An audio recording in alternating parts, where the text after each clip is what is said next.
We got another reaction. We got this guard helped a killer inmate escape prison. How? It's the 29th of April, 2022. CCTV records prison supervisor Vicky enter through a back door. Half a minute later, she comes back out with a prisoner. Casey Why? White, a 6'9" giant of a criminal serving 75 years for attempted murder. They quickly He ain't getting out of jail. He ain't getting out of jail. leave in the car as police scramble to make sense of the situation. Vicky, a prison supervisor with a 2-decade-long career and They look like they was on a relationship together. They look like they would be together or like each other or something like that. She looks off. Something about her just looks off. I could just tell she just looks off, bro. perfect record just disappeared with a dangerous criminal. Police assumed that she was forced or manipulated into helping him escape. But that's when new evidence came to light, showing that she might have planned the entire thing. As a nationwide manhunt began, police would realize the rabbit hole went deeper than anyone expected, leading them down a dark path, ending with Vicky found dead with a bullet in her head. Vicky, stay with her! Vicky! Wait! That's crazy. This is... It's April 29th, 2022, and prison officer Vicky has just told her work colleagues that she's taking a prisoner to a psychological evaluation at a local courthouse. But something isn't right, as she's transporting the prisoner alone, despite rules mandating prisoners must be escorted by 2 officers at a time. But because of her senior position as a supervisor, nobody stops her, and it would be 6 hours before police realize that Vicky and the prisoner are never coming back. Desperate for clues, police start looking into the man that Vicky escaped with. It was Casey White, a man serving 75 years in prison for domestic violence, home invasion, murder, and brutally attacking a man with an axe. Not gonna lie, that's what, I would never even want to deal with that man. That man didn't abuse people. He murdered people. He broke into people's homes. I wouldn't even want to deal with him. That's why I can't be a police officer. It's like you put your life at risk every day. So I commend them for what they do. Not gonna lie, I commend them for what they do. For me, no. Was one crime that stood out to police even more. 7 years prior to this, Casey had abused and manipulated his then-girlfriend to a point where she tried to escape from Casey's vicious hands. After they successfully made it to her friend's house, Casey would break into the house with 2 guns and full intent to murder them both. Luckily, they both escaped and survived his vicious attack. But that's when Casey fled the scene and began a series of carjackings across several states, until finally getting into a tense standoff with multiple police officers. Casey, put the gun down. Let me see your hands, man. Put the gun down, Casey. This dude is literally trying to live Grand Theft Auto daily in his life. What's good. He's literally real life playing GTA. Literally. No. Put the gun down, bud. Hey, put the gun down. Just relax a little bit. Trophy is that? Tell her to watch this. Hey, Casey. Yes, sir. I will get you a sunrise if you'll be still. Just be calm. You ain't got no more gun on you, dude. No, you got to plug him out. It's unusual, but the cops rolled a drink and a pack of cigarettes towards Casey, hoping this would calm him down and avoid a shootout. Miraculously, this actually worked, and the cops were able to move in and make an arrest. His interrogation gave cops an even clearer view into just how insane this man was. I've been trying to wait just to kill her ever since. I couldn't wait no longer. I had to do it tonight. Do you regret what you did tonight? No, please say yes. Please say yes. Please say yes. Please say yes. I regret I didn't kill him. No, bro. That's one thing I never understand. How does serial killers and murderers think like their mind? How can you just want to kill multiple people. Like, how do you go to sleep at night knowing you're doing that or did that? That's just wild, bro. Police now had a clear picture of who Vicky just helped escape prison. But how does Vicky fit into all of this? She works at a completely different prison, and there's no plans for Casey to ever see outside these walls again. Well, 1 year later, Casey confessed to a murder, resulting in him being moved to a different prison. This kicked off a series of events that would eventually result in Vicky's death. The murder that Casey confessed to was a 4-year-old cold case. It's unclear why Casey owned up to it now, but he was able to give specific details that nobody but the killer could have known. And after a short trial, he was quickly transported to a new prison, the same one where Vicky worked.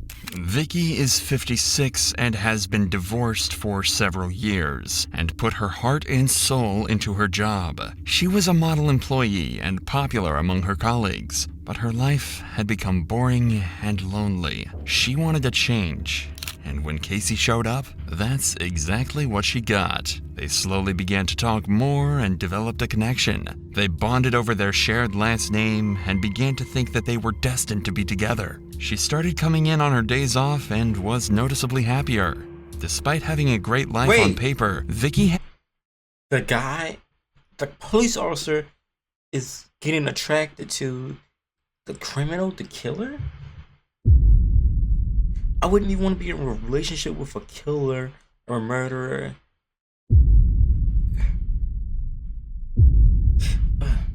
No. become enchanted by her feelings for Casey and was ready to throw it all away to be with a dangerous criminal. But how can this happen? Well, it turns out it's not as rare as you might think. Some people are attracted to dangerous people. They know they could kill them at any moment, but feel special knowing that they choose not to. On top of that, Vicky had started to feel trapped in her day-to-day life and as though she had nothing to live for. If she could make a break with Casey, it'd at least be exciting, even if it did mean throwing everything away. While Casey was serving at Lauderdale, Vicky allowed him unrestricted access to parts of jail that prisoners aren't normally allowed to see, including areas that aren't covered by security cameras. Many speculate this is where the pair were intimate with each other and formed their plan to escape. Even at this point, Vicky still had no idea that this would turn out to be the worst mistake of her entire life. 3 days before their escape, they decided to do a test run after Vicky told her colleagues that Casey had an appointment with a judge at the courthouse. Of course, there was no appointment, and they just sat in her patrol car for 9 minutes before returning. But now they know this works, and they're ready to make preparations for the real thing.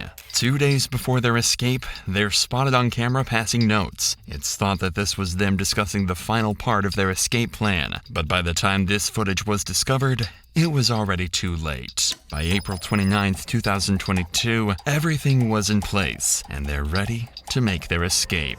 As Vicky holds a senior post at the prison, she has certain powers that she's about to take advantage of. She arranges to send 12 inmates and 5 deputies to court on the day of the escape, leaving her as the last remaining officer in the prison with transport privileges. She then tells her bosses that Casey has to be taken for a mental health evaluation. Looking at the surveillance footage, it's clear something was up. Vicky has her firearm with her, something that is strictly forbidden inside the prison walls. She's also walking in front of Casey instead of behind him, showing she trusts him not to harm her. By helping Casey to escape, esteemed prison officer Vicky has thrown everything she had away. Bro, this is literally his plan. Like, he probably made this woman fall for him. He don't really want her. He just want to get out. This is his plan, bro. He's playing this. Pivotal moment. And she fell for it. She literally fell for it. To become a criminal. Vicky's always been a good girl I went to school with. It's got to be other people involved, and Vicky's just a scapegoat. You knew her, you loved her. I feel like if she had anything to do with it, it was definitely love. Vicky and Casey casually walk out of the prison into a patrol car and drive away to freedom. It took 6 hours before anyone noticed they're missing. When the prison calls the courthouse to see what's taking so long, they're told that there is no appointment, and they come to the horrible realization that Casey has made a break for freedom. To evade the authorities, they quickly ditch the patrol car and flee the state, and the cops now have no clue where they are, where they're going, or how to find them, marking the start of an 11-day manhunt that will span the nation. On day 1 of Vicky and Casey's escape, the cops try to find clues at Vicky's home, but she's nowhere to be seen. In fact, she doesn't even own the house anymore. As part of her plan, she sold her house for extremely cheap. With the money, she bought vehicles, guns, and most suspiciously, men's clothing. This is the first indication the cops have that Vicky doesn't intend on coming back and is ready to start a new life with Casey. Things don't get any better for detectives when the patrol vehicle they used to escape is found abandoned at a local shopping mall. And even worse, there's no surveillance footage covering that area of the parking lot, so they don't even know which direction they went. Joe came up with a master plan, bro. But on day 2 of the manhunt, a tip-off from her family blows this case wide open, as it's revealed Vicky has been renting a storage unit. Police are able to locate the storage unit and discover that she was renting it with a burner phone. But despite their best effort to track this new number, the cops came up with nothing. But the existence of this new phone is the first solid evidence that cops have showing Vicky planned this all along and was actually a willing participant instead of a hostage. Did you get the sense they were actually going to discover he was not forcing her in any way? Right. No, he was not forcing her. It was a mutual relationship. You'd think that this would help the investigation, but things only get more insane and confusing from here on out. After realizing that they're essentially back to square one, the cops return to the shopping mall where they found the abandoned patrol car and decide to comb through all of the surveillance footage from the days leading up to the event. Bro. That's when they spot Vicky a few days before the escape, parking a car in a nearby parking lot. And this isn't her usual car either. It's one she bought only a couple days earlier, a 2007 Ford Edge that the cops quickly realized had to be their getaway vehicle. But when police went back to the parking lot and the supposed getaway vehicle was still there, they realized that Vicky had left a decoy. Police had just lost. Yo, she is, not gonna lie, she's smart. This is like a master plan, bro. Yo, it's smart. That is crazy. Her only clue, while giving Vicky and Casey a 5-day head start. But since they abandoned the Ford, the cops assumed that they have to have found another vehicle in the area, and lo and behold, they quickly picked up another lead. A homeowner nearby told them he sold his Ford F-150 pickup truck to a man who approached his house on the day Vicky and Casey went missing. That man is described as being around 6 feet 9 inches tall and looked exactly like the picture he was shown. Now all they have to do is find that Ford F-150 and bring this manhunt to an end. And thanks to another lead, they're closing in. On day 6, the owner of a car wash in Indiana noticed something strange. A Ford F-150 had been parked in one of the cleaning bays for an unusual amount of time, and he suspects this vehicle has been abandoned. Unfortunately, this is before a search was initiated for the truck, but something's still not right. This pickup truck is far too nice to have been dumped by anyone sane, and the owner quickly grew suspicious. In order to find out, he checks out the car wash surveillance footage, and what he finds will help the cops finally capture their 2 fugitives. That's Casey getting out of the pickup. And he's acting very strangely. He's waiting for Vicky, and she's in that car driving just out of shot. When Casey gets in the new vehicle, leaving their pickup and driving off, the owner knows they're up to no good and calls 911. There's a truck been sitting in my bay since yesterday at 3 o'clock. I looked at my cameras and the guy's kind of suspicious. It's a Ford F-150 4-door truck. It's blue in color. It's got Tennessee license plates on it. And I've got him on camera. The next day, cops arrive at the car wash and initiate a search of the truck. Does it return to a Dodge? Yep. Yeah, that's fine.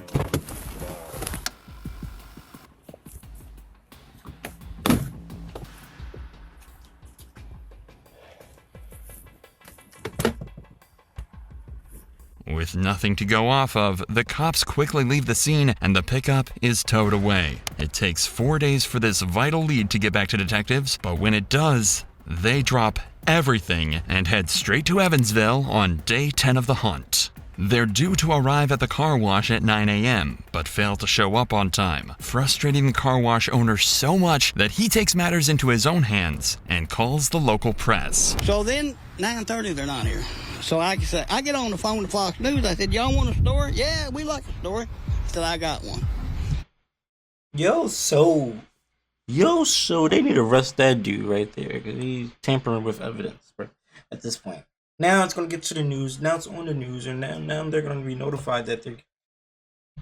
I got a convict over at my car wash. I got him on camera. He said, you talking about the one in Kentucky? I said, no, I'm talking about the one in Alabama with the girl. He said, okay, we'll be right there.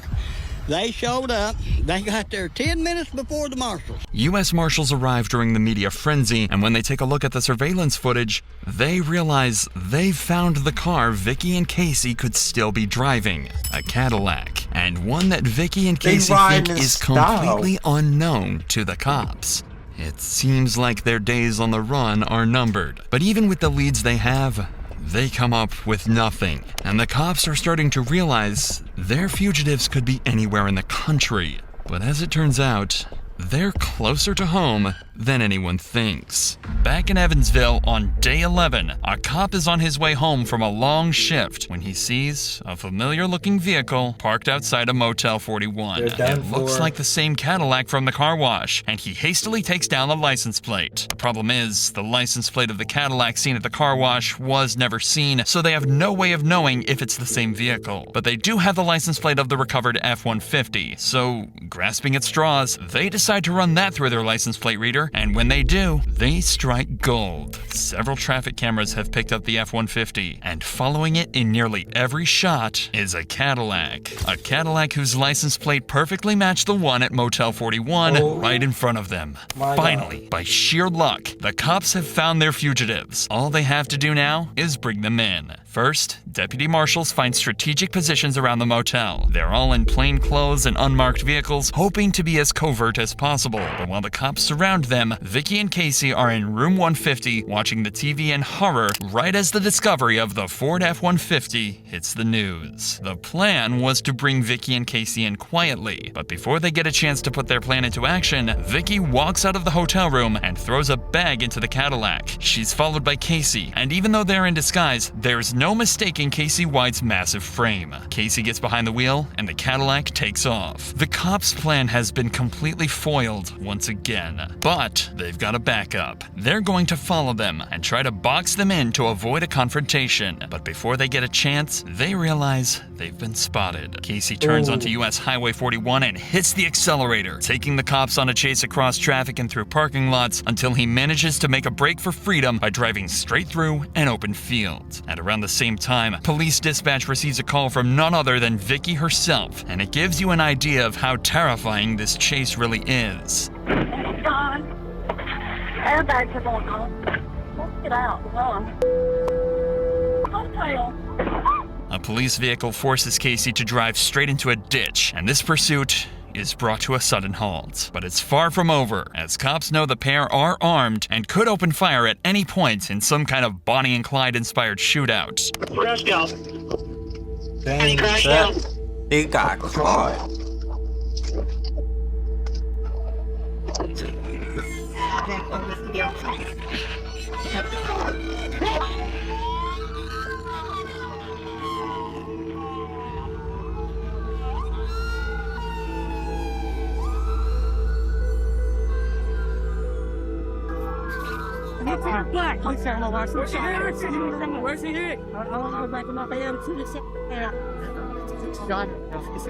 Please, check him out. It's not up, guys. It's my wife. That's a best woman in the world right there. Please, that's the best woman in the world. Of course she is. You thought you were getting out, but now you're going back into jail. But not only are you going back into jail, you're probably going to spend more time in jail and with you. Well, not with your wife because you're probably going to separate it. But your wife is going to jail also. Sorry, baby. I'm so sorry, baby. Anybody in this world don't deserve it. She don't. when she herself, it hit me. But y'all ain't gonna believe me. I'm gonna say I killed her. Just like y'all say I killed everybody else. Finally, after 11 days, the manhunt has come to an end, and they've got Casey unharmed in handcuffs. But Vicky met a much more devastating end. Just 2 weeks ago, she was an upstanding member of society, an esteemed prison officer respected by those around her. Now, she's a fugitive, laying in a criminal's stolen car, conscious, but with devastating injuries.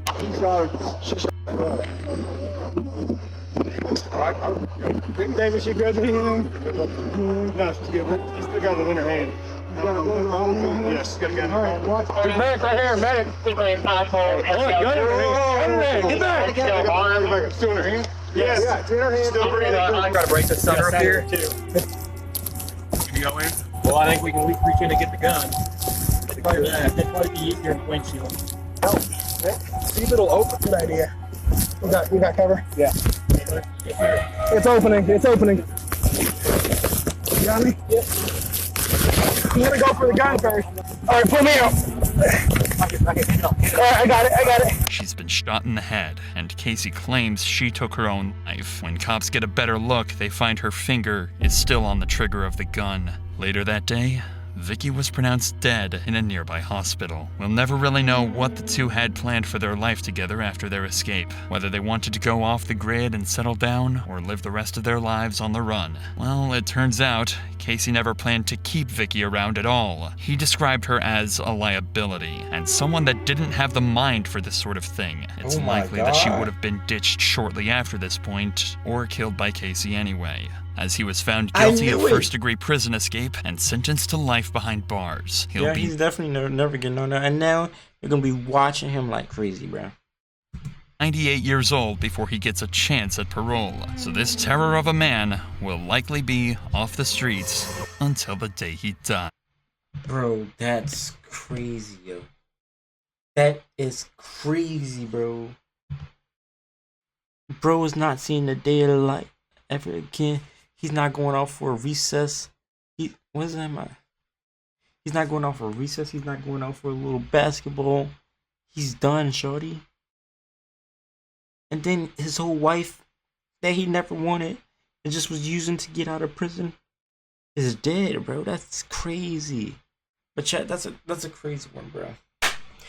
That's a crazy one, y'all.